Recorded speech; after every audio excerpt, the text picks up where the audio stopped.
Hello, everyone, and welcome to session 3 of the Bookkeepers Growth Summit. Today's event is based on BizInc's Leads to Loyalty system that I'm going to go through in a second. So we've got an amazing lineup of speakers we were just talking to today. So we're partway through. If you missed any of the previous sessions, though, don't stress. We will send out recordings and the resources. So don't worry too much about that.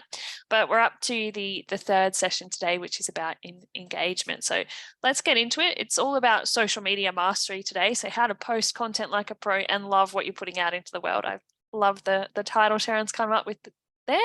So in this session today, we've got Sharon Francisco.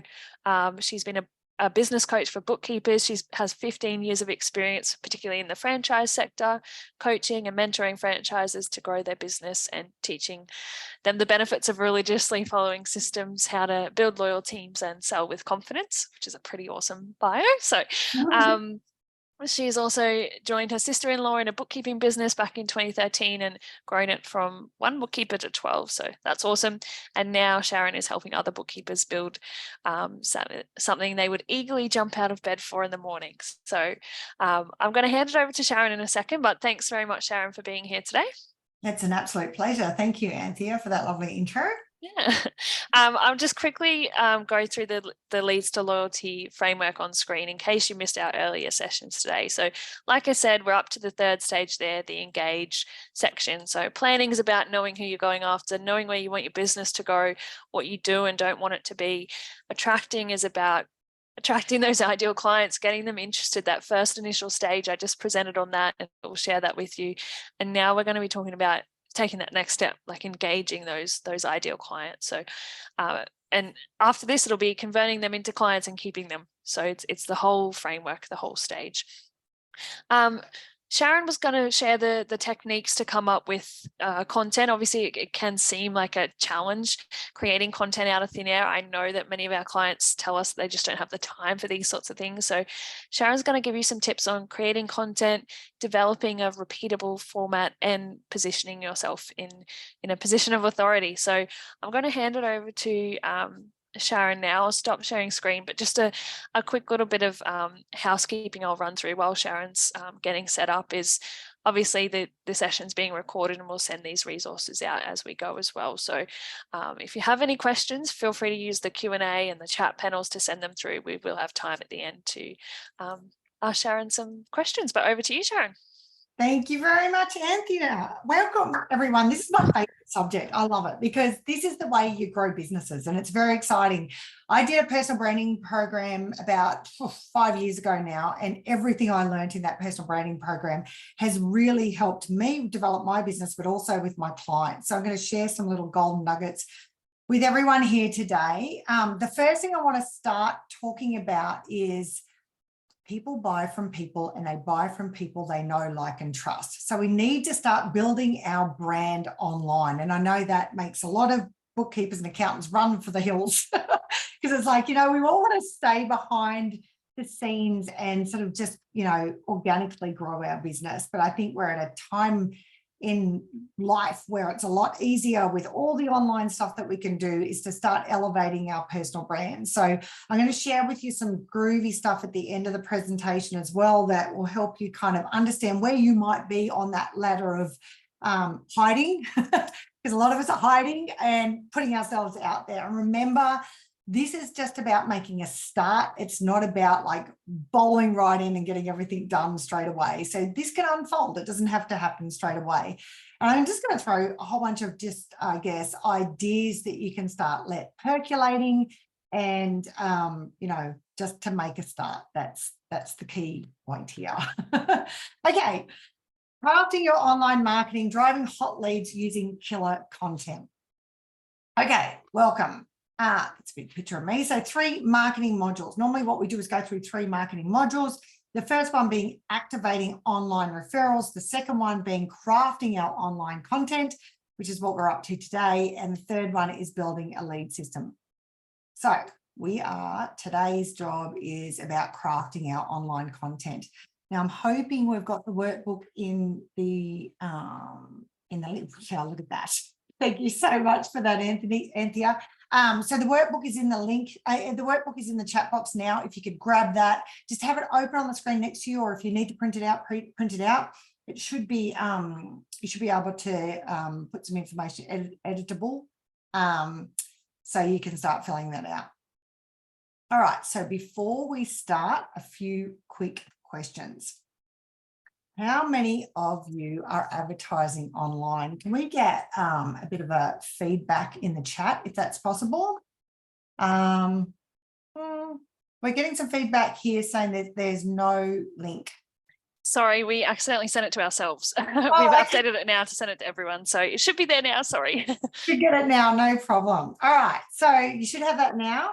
How many of you are advertising online? If I can just get a yes or a no, that would be awesome.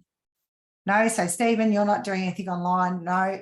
Oh, there's lots of opportunity. I always say when it's a no, there's always heaps of opportunity. Okay, yeah. So mostly I would say on an average, there'd be more no's than yeses. There's some people doing it for now. You know, online marketing used to be about 25% of the spend, and now we're up to about 50% of the spend with the business. So we're really, like, as business owners, we've really increased the amount of spend that we're doing online, which is absolutely awesome in this market, because have a guess how much time we spend online every day. You can just do that in your minds if you want. How much time do you reckon we're all spending online every day? Holy moly, 5.5 hours. Yeah, close, Daniel. 4 hours, 5.5 hours a day. And I guess some people will be more than that. Some people will be less, but on average, we're spending around 5.5 hours a day, which is awesome for us as business owners, because we know there's a whole bunch of people out there on their phones. And if we create awesome content to share with them, it's going to be attractive for them to start clicking on it and having a look and seeing if it's of interest to them. Okay, have a think about this one. What percentage of online consumption is now mobile? So doing it on our mobiles. So we've got our mobiles here. How often? 90%. Daniel, love it. What's some other thoughts on that? What do we think people are doing online? 80, yeah, it's high, right? Not quite as high as that, it's 70%. So we're online on our mobiles is about 70%. This is a seismic shift. It's absolutely like an absolute seismic shift around the way we consume information. Big topic, we've got 60 minutes to get through. I'm going to fly through this. There's a lot of fantastic content. Some of it we won't get it all done, but you'll have the workbook. You'll be able to take it away. You'll be able to let it marinate for a bit, but there is a heap of information here. All right, so the reality is our prospects have expert syndrome. Have a think about when you go to the doctor. I know back in the day, I mean, I'm showing my age a bit now, but when I was younger and went to the doctor, there would be no thought in my mind to question a doctor. What the doctor said went, and for younger people, I guess that's a bit of a BFO, but like, I know for you around the same vintage as me, you know that we didn't question the doctors.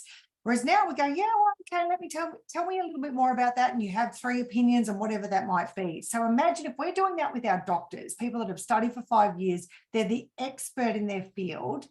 Imagine what our prospects are doing to us when they're listening to us promote what we're selling.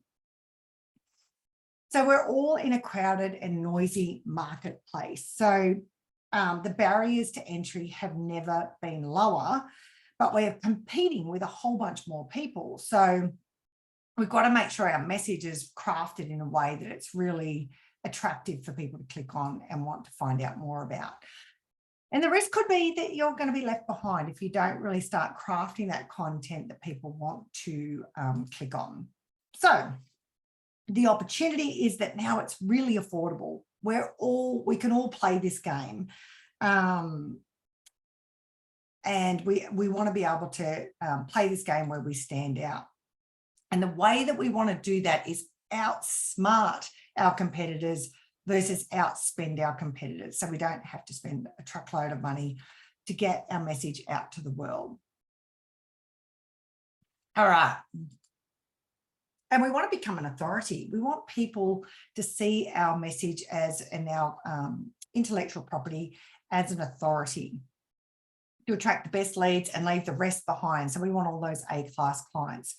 So my marketing was, or if your marketing was awesome, how much more work could you handle? If you think about that, if you had awesome marketing that was producing heaps of leads, how much more work could you handle? And this is in your workbooks. Have a think about that. If your marketing was awesome, how much more work could you handle? What's it worth in dollars to you? And if you feel free, you can pop that in the chat if you want. And I want to have a little disclaimer with this while you're having a think about that. It might make you feel like stressed. If you thought about doubling your revenue or doubling the leads coming into your business, it may make you feel a little bit stressed at the moment, but we're going to address that, because what we want to do is be full-time entrepreneurs and part-time bookkeepers. We want to be able to create that time for you to be able to do this sort of work to attract more A-grade clients. It's not the other way around. Just a little reminder with that. So this is why we're here. 5 hot principles that we're going to go through. Just a little reminder, this is a teach, not a tech. So this is how we do it. It's not about the tech that we put behind that. The second one is to be first clear, then to be loud. So today it's about getting a clear message and building content for you to promote online. We need to be clear about our message before we're absolutely loud about it through our online marketing channels. And the third one is marketing is like volleyball. And the reason why it's like volleyball is that if you think about it, the dig is the ad. It's really hard to get that ad right. And you end up, if you get it wrong, you can end up with a mouthful of sand. The second one is a set. So the set is the content, and you need to be able to get the ball closer to the net. So we have a chance to spike to get the CTA, which is a call to action. So how we get the ball over the line, so our marketing scores the point and you get and attract those A-class clients. So the analogy is it's like volleyball. So if we were to put that into the marketing context, the ad finds your target market online and links them to your content, which is the second one here, that speaks to your target market and causes them to take up whatever you're selling, whether it's compliance or a mix of compliance and advisory or just advisory.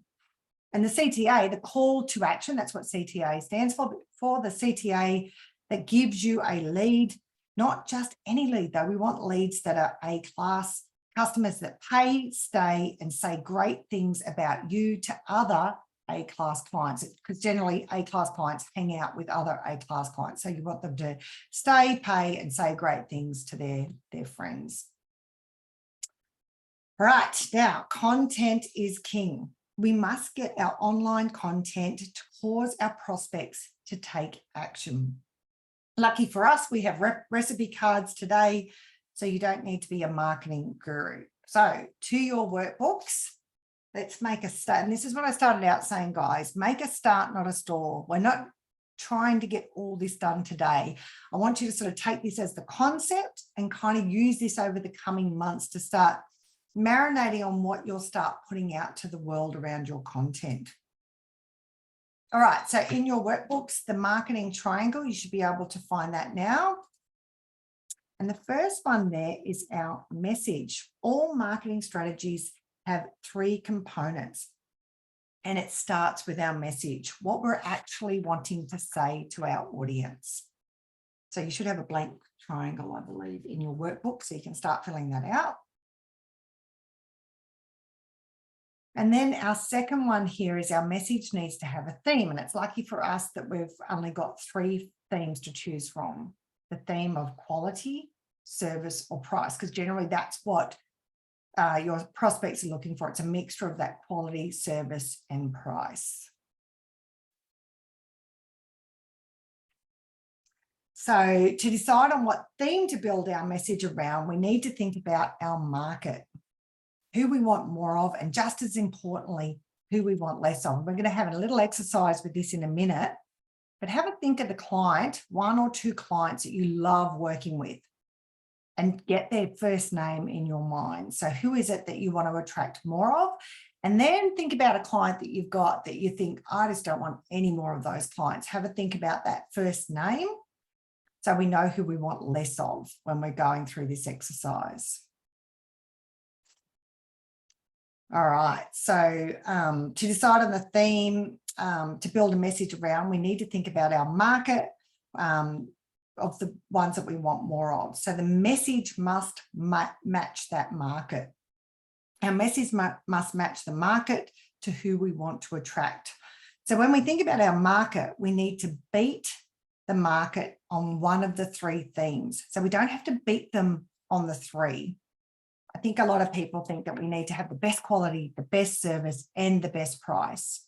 We just need to meet two and beat with just one. And we're going to have the exercise to figure out which one that is for you specifically, because it's different for everyone. And we need to meet the market in the other two areas. Being the best in one area is far more important than trying to beat all three areas. And the last one here that we've got is before we spend on media. And once we're clear about the message to match our market, we can be really loud on media to promote what we're trying to sell. All right, so the three exercises for today. The first one is to clean our message. The second one is to craft our content. And the third one is to choose our channel. Clean our message, craft our content, and choose our channel of where we're going to promote it. So the first one, clean our message.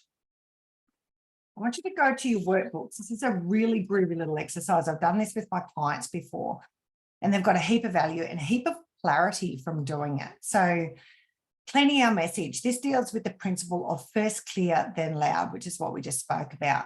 Answering the following questions to determine what to focus on your online marketing message. So who are you talking to? Think about your ideal client, that name that I asked you to think about before. Think about that ideal client who needs servicing beyond compliance. What size and industry would you say is ideal? So is it 1 to 5 staff, 6 to 10, 11 to 20 plus? And then what industry? What is your ideal industry? So when I was building a bookkeeping business with my sister-in-law, it took ages to figure out what my niche was. I wasn't 100% sure. I kind of just threw a whole bunch of mud until after about 12 months or so, I thought, you know what, I've got a background in accommodation. And so I started going down that line, and it just opened up a whole bunch of leads through a strategic alliance that I built. So don't feel bad if you don't know what your niche or the industry that you want to attract is. Just start somewhere. Like we said before, if you just start somewhere, as you start taking action in a direction, you'll either unfold in a way that you want it to, or it'll close doors and you think, you know what, no, I'm not really wanting that now anyway. So you can try something else. And I tell you, when I was building the bookkeeping business, I learned a lot of things not to do to begin with, but certainly I would suggest now, after going through that whole process, just keep trying different industries. And Stephen, thanks for that. Hospitality, 6 to 10 staff. So have a think about what that might be like for you. If you're not sure, just put something that you think you might be curious about to put down, so you've got a bit of an idea. And this is a really cool thing to do. Put a name on your target market. So to personalize your message, it's easy to talk to Jeff rather than a married male in his 50s with a business. So again, when we talked about that before, what is the first name of that A-class client that you love working with? And if you haven't got anyone that you love working with, have a think about what that might look like if you've seen it in somebody else's business or somebody that you deal with now in business. And then go through the exercise on the right-hand side. What would be a deal breaker for Jeff, or whatever your first name is of your ideal client, that would cause them to no longer want to buy from you? So we're now trying to identify whether the people that you love working with are motivated by the three things. So quality, service, or price. So if you go down that list on the right-hand side, so quality, if you changed your quality, would Jeff leave? Service. If you didn't care, I'd leave. Selection. If you weren't a one-stop shop, I'd leave. So you might have your ideal client that you do everything for. You do compliance, you do meetings with them once a month to go through the financials, and you just do everything. You do, you know, you've got access to their bank accounts, you're doing the payroll, you're doing everything for them. They're a one-stop shop. If that sends shivers down your spine, you don't want to do that. You just want to do compliance and a little bit of advisory, that's okay. So I'm going to give you a little minute to finish that off. And then number up your ticks in box 4 here. How many did you tick for the square? How many did you tick for the triangle? And how many did you tick for the circle? And I'd love some of your answers if that's okay. And don't try to get this right. There's no sort of exact thing with this. It just gives you a bit of an idea on what sort of clients you're attracted to or they're attracted to you.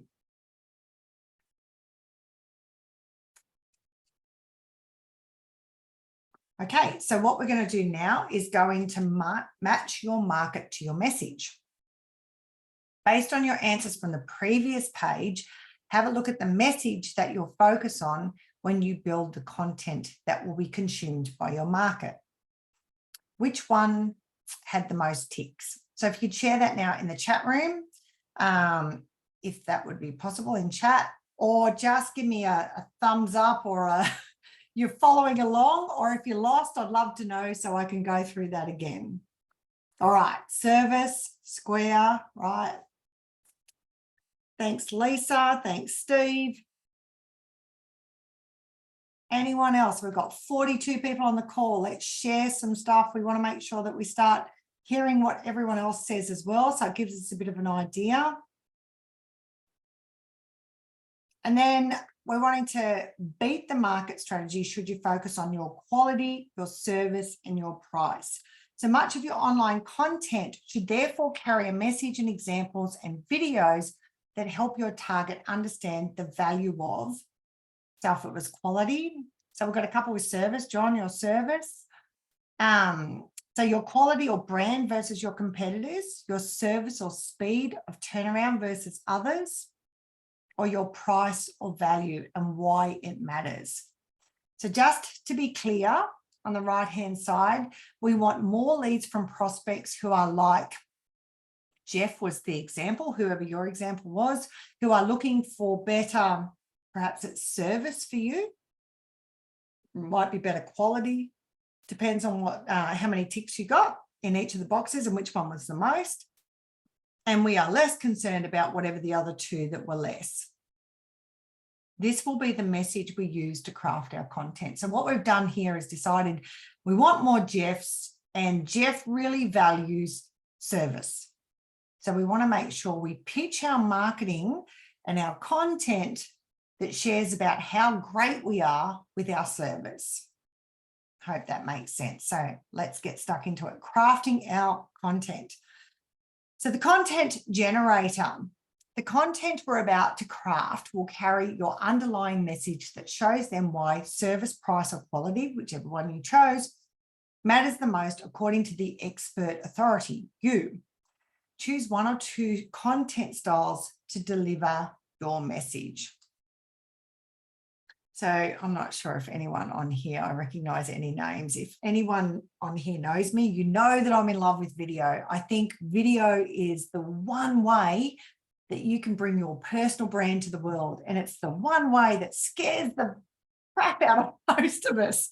And, you know, I've got some strategies. If you wanted to know in the question and answer time at the end, I've got some strategies to be able to help you with this. But honestly, video is really, really important to get your message out to the world. And it really does develop your confidence around getting yourself out there. And people buy from people, and they buy from people they know, like, and trust. And video does that a lot faster than what a written post will do, in my opinion. So the demo video, how will you show what you sell versus others? What would you focus on so they learn how to choose the best option before they buy? If you haven't checked it out, there's a video online called Blend Tech on YouTube. You should watch it, check it out. It's a very cool little demo video of a guy. I don't know if you guys have seen this. It's a blender that's meant to be the bee's knees, and he blends an iPad in, and it's just so assaulting on your eyes. It kind of really like, wow, that must be a really good blender. So it's a demo video on something that's really quite, wow, they do that. So something that stands out from their competitors. The rant video or post, what's unfair, a bad deal, a rip-off, and why does it matter, and how do you avoid it before they buy what you sell? The rave video or post, what was a problem you had with a client? I love this one. I used to always talk to potential clients about, you know what, when we first started with XYZ client, this was what they had an issue with. And once we came on board, what we did was, depending on what sort of structure they wanted, this is sort of the process that we took them through. So this is a great way to rave what problem a client had, why did it matter, what have they tried, and how was what you helped them with better. So it gives that kind of social proof. Now, look, there's nine ideas on here. I've gone through the top 3 there. You can have a look at that after the session if you want, to start getting some ideas on what sort of posts that you'll do, whether it's written or video. And the message, how are we going to craft our message? So the message format, constructing a video or a post is made easier when you know how to format the point you are trying to make. Use the format below to chunk down your content into something simple that your market will understand. Remember your message, whether it's quality, service, or price. So here is problems you hear all the time from your clients. And, you know, I know with my clients, they can roll it off the top of their head, all the problems that they hear. And generally, it's about cash flow, like, where's all my money gone? Or it might be, you know, you might hear specific different problems. I've got some ideas here. I know that the speed in which we're getting new software through and changes in software, I know that bookkeepers and accountants are having trouble to keep up. And I know that we're doing all the hours to try and learn as much as we can with this, but how can we expect our clients to know all the changes with software? So the opportunity for you to go deep into helping business clients understand how to use their software with training, or on a monthly subscription model that you can charge them. There's so much opportunity. So some examples could be, you know, do you have trouble understanding and it could be as basic as the Xero stuff, or it could be something specific. I've got a client that's in hospitality, and he has just done an incredible job with this with one of his clients with a point of sale system in the hospitality industry. I can't remember the name of it, but he's just done such a great job with this particular software with the hospitality industry. So what we're wanting to do is come up with problems that you're hearing all the time, and your clients will inform you what those problems are. So cash flow, getting the BAS returns on time, and month-end reports, and not really knowing what the numbers mean. There's a whole host of other things that I know are problems for clients out there. So these are just a few examples. And so what we're wanting to do in that is to agitate the problem. So what are the 3 things that you can agitate that with, and what could be a call to action with that problem? So the software issues could be the time that it takes to learn a new software or new changes to a software, or not having enough cash flow to pay the BAS at the end of the quarter, and the stress that puts you under. So you give you agitate 2 issues that are practical agitations, like the time it takes to learn new software is a practical example. And then the last one, you try to sort of instill a feeling. So it might be the stress that comes with that, or the sleepless nights when you don't have the cash flow to pay the tax man can be a really stressful thing, and it can cause sleepless nights. So 2 kind of agitating things that are practical, that you can kind of measure, and an emotion that you can't, which is stress or sleepless nights or any of the above. The CTA, so the call to action generator, what you say after your content message will determine if your market will respond and become a lead for you. choose your call to action, starting with a click here to get a free, and there's a whole bunch of examples there. So you could supply free checklist, an audit, planner, price list, evaluator, report, and the list goes on. And some of those we mightn't be able to offer, but this could be something that you could offer as an education to your clients to help them start attracting new leads into their business. So stats to think about while you're crafting your content. 70% of online consumption is now video, my favorite. 70% of the population are now on social media. 70% of all online marketing spend is Facebook and Google. All right, so now we're going to choose the channel. Do we want to push, where we go looking for them by interrupting them on social media? Or are we wanting to pull? They go looking for help by searching on Google. Then they click a link that connects them to us. So have a think about what sort of strategy you want. Do you want to push or a pull? Inviting them or paying for a push strategy with social media payments of marketing.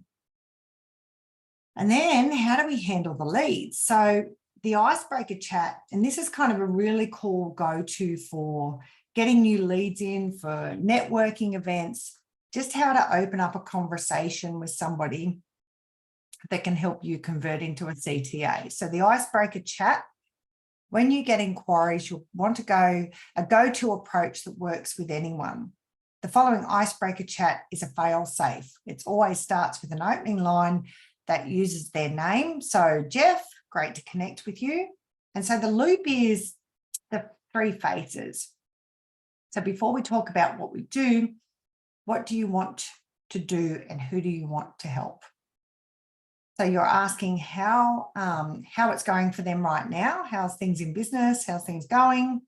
Where do you want to take it? Where do you want to take the business? Where do you want to take the finance department? What's your goals? What's your plans with that? So you're opening them up by asking them some questions about their business. And then you ask them, what's getting in the way of that? Why can't you achieve that? And then the feedback loop, which is super cool, is so from what you've just said, it sounds like you really want to grow your business, but you're just too busy to get all the bookkeeping done. Have I got that right, Jeff? And so what you're doing is asking them questions to find out what their pain points are, find out what their frustrations are, and then you're feeding back to them what they've just told to you. So it means that you're not feeling like you're trying to sell them something. It's actually just repeating back to them what their issues are. And then, of course, you can go into the CTA. I'm a bookkeeper who helps with what they're wanting, depending on what that is. And part of my job is to do whatever it is that you offer. So I know my clients use a health check through the Pure Bookkeeping system. So they offer a free health check. There's a mini one and a full-on health check. Sometimes they charge, sometimes they don't. I think it's important to charge for those sort of things. It's like a health check for what you might need. So if you're open to it, how about I ask you a few questions and see if I can help? Sounds good. If they have time now, ask your questions. If they don't, then you can make another appointment. All right. So that's a really fast and dirty way to sort of start building some online content with issues that you're hearing all the time, agitate those issues, and to get a CTA to have a discussion with them. This is the thing that I wanted to talk to you about to get some ideas on where you think you might be at. Now, this is Jane Anderson's. It's around that personal branding that I talked about before. And she talks about how to get yourself out there. So down on number 1 here is actively avoiding. So that's not wanting to get yourself out there at all, not even posting any sort of written content. It's really just getting on with doing the compliance work, getting referrals through from accountants organically or referrals from happy clients, but you're actively avoiding. You're not wanting to get your activity out there at all. So see across the top here, it's activity. The focus that you've got is camouflage, like hide, nothing to see here, I'm just getting on doing my work. And generally at this level, confidence is low. So you're feeling less confident than what I would want you to feel putting yourself out there. Number 2 is passively waiting. So that's where you're kind of waiting for some leads to come through. It's a comfort level. You feel like you're not feeling like putting yourself out there, but you're quite comfortable with where you're at. Confidence is generally still pretty low at 10%. So we want to get above this line here. See this little light line here up to number 3 and then progress up. So activity levels at number 3 is hoping and wishing. Oh, I'd like to get some more clients. I'd like to make some more money and attract some more A-class clients. The focus is chance. It's kind of like, oh, you might get some and you might not get some depending on how much effort you're doing. Confidence is growing a little bit at this stage at number 3. Number 4, you're actually starting to get out and ask and share. So you're starting to post some things online. You're starting to build with the confidence at 50%. And it takes a whole lot of darn courage. And I can tell you that from my perspective. It doesn't happen overnight to get yourself on video and to start on live presentations and things like that. But I tell you, if you're willing to step into your courage and do that and start sharing with what you know, I always say this about bookkeepers, they've got so much gold in their heads to not share that with clients and potential clients is just, it's criminal, because business owners are busy, accountants are busy, and bookkeepers have a really good relationship with their clients. They're just by default, through having to connect with them all the time to get their paperwork through and that quarterly BAS sort of situation. So there's a lot of good connections that you've already made. It's just actually, as soon as you start elevating yourself and getting up to 5, where the activity is actually putting yourself out there, the focus is cadence. So you're starting to really get the momentum. And you know what?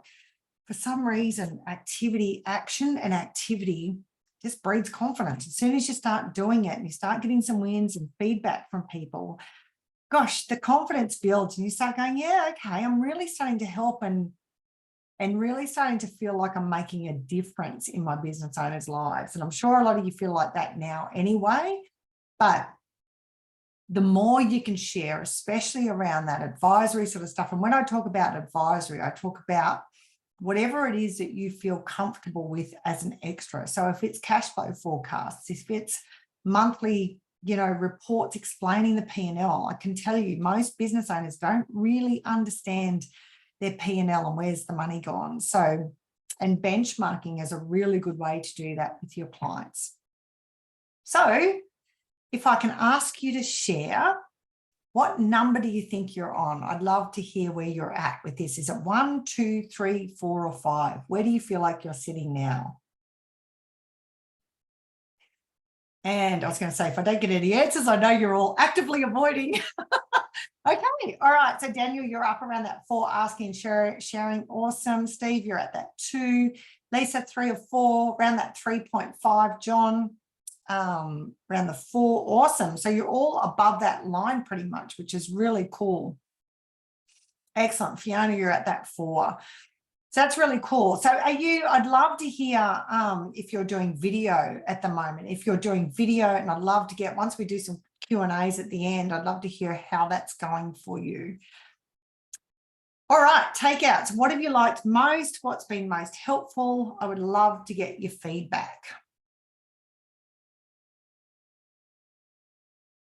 No video, haven't got my courage up to do that yet. Yeah, I know it takes a little while. I can share with you some strategies on how I started in video back in 2017 when I did the personal branding course. I can share with you some strategies with that. Anthea, if you're there, can we go off mute? Is that possible? Yes, sorry. Yep. Can we go off mute and start to talk with everyone, or is it all on chat? I don't think it's possible. Because of the webinar setup. Diane might be able to confirm, but it might just have to be chat for now. Yeah. Yeah, no worries. All right. So thank you for the booklet. It has given me a bit of direction. That's awesome, Lucy. Love the workbook. Very helpful. Thank you. And analysis and solution strategies. Awesome. The content generator is awesome. Thank you very much. Awesome.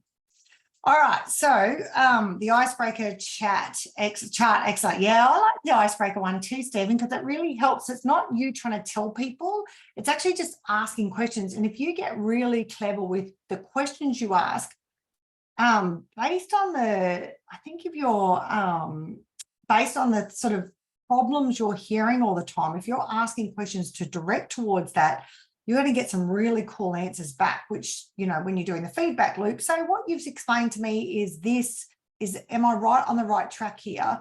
It's just absolutely golden, because you're not saying, hey, you haven't got enough time to do your bookkeeping and I'm here to help. You don't want to be that person that sort of tries to push your barrow. You want to be able to put a mirror up to people and say, hey, this is what you've said to me. Is that right? We can always we can allow someone to talk. Yeah. And open-ended questions are awesome. Yeah, they are. All right. So if you found this helpful, you can do the practice scorecard. So basically what the practice scorecard is, I'll just put on this one here. So what the practice scorecard does is give you a measurement in your business of how your bookkeeping practice is tracking for this year. So it's up against the best in the industry for this year. So it doesn't go back too far. You can get a personalized report that compares your results to the best practice in the industry. So it measures sales and marketing, so the marketing stuff that we just went through, staff, systems, income, leadership, time, balance, and confidence, which is pretty cool. And it will give you tips and tricks on how to improve it. So as you go in and you get your score, depending on what that is, so you get a graph at the end, and then it gives you each of the areas, depending on what your score is, it'll give you tips and tricks on how to improve your score in each of those areas. And yeah, we've got the link up in the chat now. If you're wanting to click on that, you can have a little look. And it only takes a couple of minutes to fill out. And I also have a 5-day intensive coming up. You guys, if you're on social media, you've probably seen it everywhere. I've got lots of marketing happening at the moment. So that starts on the 28th of November through to the 2nd of December. It's 1 hour every day from 9 a.m. Australian Eastern Standard Time. Is it 9 a.m. or 9:30? I should get that right. Hang on, let me just tell you. 9:30 Australian Eastern Daylight Savings Time. So that's also on my website, which is sharonfrancisco.com. So I can share that with you as well. If you'd like to check that out, it's completely free. And it really, if you like what I've just gone through, then you get a workbook similar to this that just takes you through each of the areas in your business around pricing, around time management, around hiring staff. So it kind of gives you a whole holistic snapshot of how to build your bookkeeping business and start extracting yourself back so you can start getting some freedom back and time back in your business. So questions, has anyone got any questions based on what we've just gone through then? I did it in super good time, Anthea. Yes, you did. Thank you so much, Sharon. I'll leave it open for a few more minutes if anyone has any questions. Yep, Stephen's put in the question I was going to ask is you've alluded to some hints on video strategies, and it's something I encourage people to do as well because, I mean, yeah, I'll let you speak, but I usually just suggest what we're doing today, get comfortable chatting on Zoom here, that sort of stuff. It doesn't have to be super polished. I mentioned this in the previous session, like Loom can be a great way to start. So over to you, Sharon, for your tips there. Look, Anthea, thank you for that. And it's dead right. Anything they say, I remember when I started running and I went up to this guru runner and I said, how do you get good at running? And he says, run. I'm like, really? Really? And I've been running ever since 30 years I've been running for. So it was a good example. You know what I did when I first started doing video, and I was so scared. When it was 2013 when I started building the bookkeeping business and with my sister-in-law, and I was so scared to get in front of the accountants because number one, I'm not a bookkeeper or an accountant. So I didn't really have in my head what I would say. So the fear and anxiety was massive. And what I found was as soon as I started getting in front of the accountants, number one, I realized they were more scared than me most of the time. They were like, and I realized that it's okay just to be me. Like the more authentic you are, and sometimes I tripped over my words and sometimes I wasn't polished. And I actually think people prefer that. Like, I think we feel like we have to have it right and we have to be polished and we have to have everything perfect. At least I do. I don't know. You just feel like, well, if you're going to put something out to the world, it's got to be good, right? And you know what? It doesn't. It just can be you, whatever it is that you're doing. And the way I started out was 2017. So it's 5 years ago. I started by every morning, I'd come into my office. So I'm a morning person. So I get up at 4:45 every morning and I come in here for the first hour of the day. I kind of do that work on my business stuff. So I'm pretty disciplined around that first hour. I would literally take 1 minute a day out of my time. So 1 minute, everyone can afford 1 minute. And I put the phone up and I've got a cat sitting to my left and I've got a dog sitting to my right. And I go, hi, it's Sharon. And this is Tia over here. And this is Eula over here. It's a beautiful sunny day outside and I'm loving life. Whatever I thought, whatever came into my head, I would say. I'd stop the video and then I'd watch it and I'd cringe and go, right, okay, that's done for today. And then I'd do it the next day and the next day and the next day. And I reckon I did that for 18 months. Then I went, and I don't suggest this. Because I wanted to start getting up on stages and talking, and I went to a speaking coach.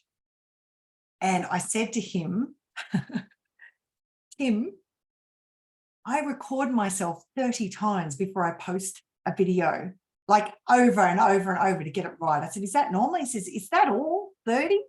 And I'm like, oh, really? Is that normal? It's like so normal. I'm like, oh, great. And then as soon as I heard that that's a normal thing, that you just keep recording and stopping and recording and stopping, and oh, that's not quite right. My hair was out of the way, and all of the things that you look at and you're so critical on your own videos or posts, he was like, yeah, that's completely normal. And I think that just gave me the freedom to go, okay, this is me. And that's what, when you think about personal brand, that's what I loved about, that whole thing, that hierarchy of 1 to 5 with putting yourself out there. The thing that I learned with Jane was that the people, if you're prepared to be yourself, which is hard, I don't know why it's so hard to be yourself, but if you're prepared to be yourself authentically online and on videos and things, you will attract people that are attracted to you. I know, like, I've got a lot of energy. I know some people go, wow, I love that energy. I'll be a part of that. Some people go, that's way too much energy. I don't want to be around that. And the thing that I've found, and Jane shared this with me, you'll attract people that you resonate and they'll resonate with you. And it kind of is a match made in heaven. And I've got nearly 50 clients now. And I tell you, she was right. You really attract what you throw out to the world. Like, I am a pretty positive person. I'm always glass half full, and I attract people like that. And it's just, I can't believe it. I so often say to Jane, I just can't believe it that she was right. You do, but you can't be in that camouflage mode. You've got to be able to put yourself out there. And I think starting with blogs is great, but I think video really just takes it up that next level. And I think it's a really cool time now too, Anthea, because I think there's a lot of people that are still quite shy, so it's quite new. So if somebody does a video, we kind of stop and watch. Yeah, it doesn't take much to stand out in this space sometimes, does it? My personal belief, I don't know if this is right or not, and it may not be, but I reckon in 2 or 3 years' time, it's going to be so flooded that we'll be just like, oh, there's another video. But now, I reckon we're kind of in a captive market now. Yeah. I love those tips, and I stand by all of them myself as well, about just getting started. Like that you mentioned at the start, that was going to be your key point throughout. You don't have to have things perfect. Maybe you'll like, does it ever exist? I'm stealing Sharon's workbook myself for BizInc's own ideas. Like, as a marketing company, we still, we don't have it sorted. So just get started. I love all your tips around that, Sharon, and your positivity. So thank you so much for that session. Oh, no problem at all. It's been a lot of fun. And lots of people have taken the scorecards. That's awesome, because it's a really cool indicator of where we're up to. So yeah. Perfect. Grab that. I mean, Stan's got a question there about it. He's also asking about BizInc scorecard, which will be slightly different. It's more about marketing and the framework we're talking about today. So we can send you a link to that, Stan, as well, but obviously grab Sharon's as well. They're different scorecards, so for different purposes. But I will finish it up there. Obviously, we'll share your details, Sharon. If anyone has any questions, feel free to reach out and discuss that more. Otherwise, that 5-day intensive is probably the best way to work with you a bit closer. Is that right?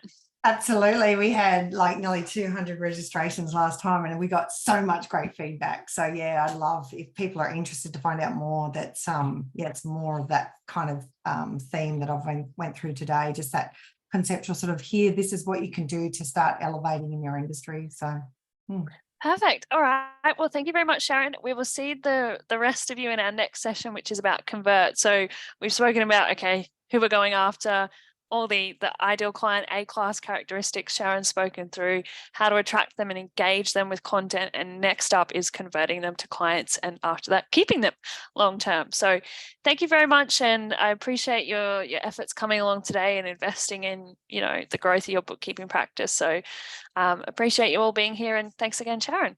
Thanks, everyone. Thanks, Anthea. Thanks, Diane. Take care. Bye-bye. See ya. Bye.